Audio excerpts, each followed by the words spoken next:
He had no degree, no resources, only a burning mind, and yet the equations he left behind still leave mathematicians speechless.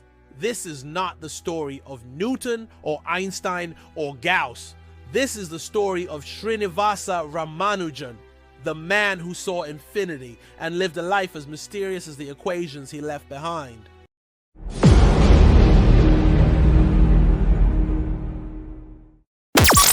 The year is 1887 in a small town in southern India called Erode.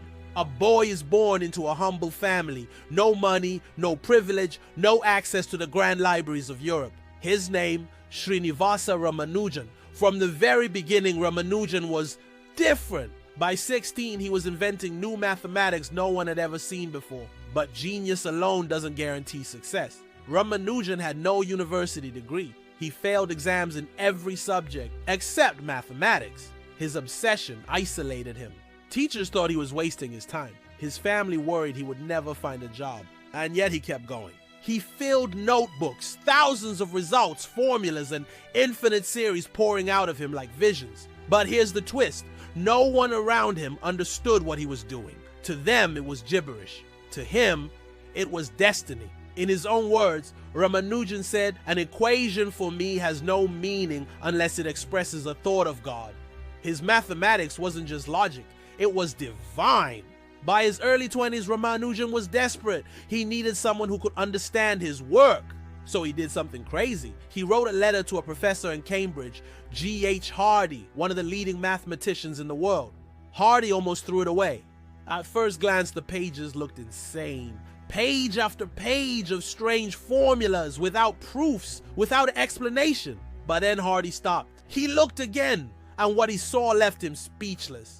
Ramanujan's results weren't madness, they were genius. Inside those pages were theorems about infinite series, prime numbers, and partitions. Results so deep that even Hardy admitted they must be true, because if they were not true, no one would have had the imagination to invent them. Hardy realized he was holding the work of a once-in-a-century mind, and so he invited Ramanujan to Cambridge. Imagine this. A young man from rural India who had never left his homeland boards a ship to England in 1914. Just as World War I erupts across Europe, the culture shock was overwhelming. Cold winters, strange food, prejudice, and isolation.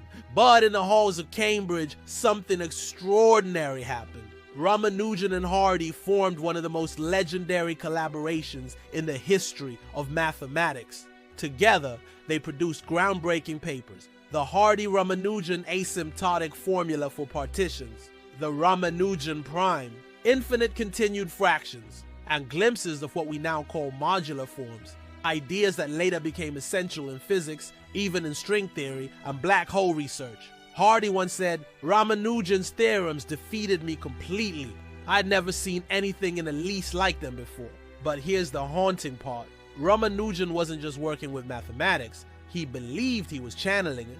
In letters, he claimed the Hindu goddess Namagiri would reveal formulas to him in dreams. To him, math wasn't an invention, it was a discovery, messages from infinity itself.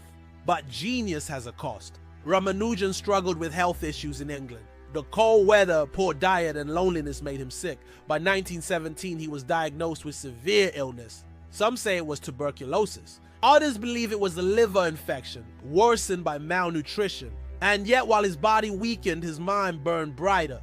In his final years, he wrote his most mysterious work, the Mach theta functions. Even Hardy admitted he couldn't fully grasp them. It took mathematicians nearly a century to unravel their significance. And today they connect to fields like quantum physics and string theory. In 1919, Ramanujan returned to India. 1 year later, he died. He was only 32 years old. Think about that.